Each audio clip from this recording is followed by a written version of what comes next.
박근혜 전 대통령의 탄핵과 관련해 제1야당인 국민의힘 내부에서 논란이 커지고 있습니다.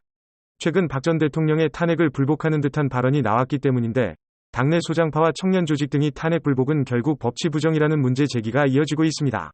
이에 국민의힘 지도부는 전직 대통령 사면은 당이 공식적으로 요구하는 것은 아니라는 입장을 밝히며 선을 그었는데요. 한편 최근 오세훈 서울시장과 박형준 부산시장이 문재인 대통령에게 두 전직 대통령의 사면을 요청한 바 있습니다. 얼마 전까지만 해도 하나 7천만 원을 넘나들었던 암호화폐의 대표격인 비트코인의 가격이 5천만 원대 선까지 대폭락하며 투자자들이 패닉에 빠졌습니다. 온라인 커뮤니티들에는 50% 이상의 손실을 봤다, 내 인생도 추락하는 기분이다, 지옥을 넘어 지옥 지하실에 온 것 같다 등의 반응을 보이고 있습니다.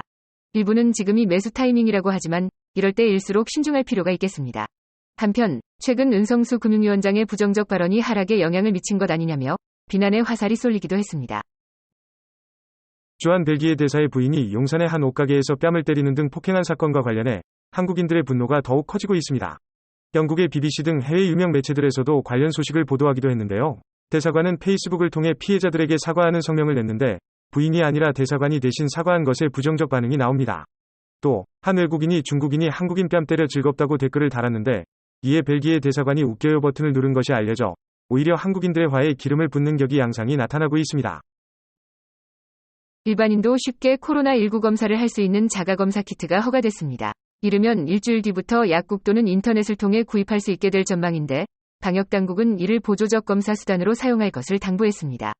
허가가 나온 제품은 두 종으로 스스로 검사를 해 15분에서 20분 이내로 결과를 확인할 수 있게 됩니다. 한편 코로나19 일일 확진자가 100여일 만에 약 800명이 나오고 있고 그럼에도 정부의 백신 수급 불확실성에 4차 대유행의 우려가 더욱 커지고 있습니다. 애플이 아이폰, 맥북 등 주요 하드웨어 기기뿐만 아니라 소프트웨어와 주변 기기 등 시장 영역을 확장하는 과정에서 기존 업체들과 곳곳에서 충돌하고 있는 양상입니다. 미국의 반독점 청문회에서 애플뮤직에 대항하는 음원 서비스 스포티파이, 위치 추적기기 에어태그의 원조격인 타일, 그리고 카톡 같은 메신저 서비스 아이메시지에 대해서는 페이스북의 왓츠앱이 그 대상인데요. 이들은 애플이 자체 운영체제인 iOS를 이용해 스스로의 제품과 서비스가 유리하도록 경쟁을 제한하고 있다고 주장하고 있습니다. 영국에서 아스트라제네카, 그리고 화이자의 코로나19 백신을 한 번만 접종해도 감염 확률이 65% 감소한다는 연구 결과가 나왔습니다. 옥스퍼드대와 영국 통계청의 공동조사로 최근 4달 남짓 백신을 접종한 약 37만 명을 조사한 결과라고 밝혔는데요. 특히 이 시기는 영국 변이 바이러스가 널리 확산한 때여서 백신이 변이 바이러스에도 효과가 있는 것으로 풀이되고 있습니다. 또 이 연구에서는 백신 접종 후 감염될 경우 무증상일 확률이 더 높은 것으로 나타나기도 했습니다.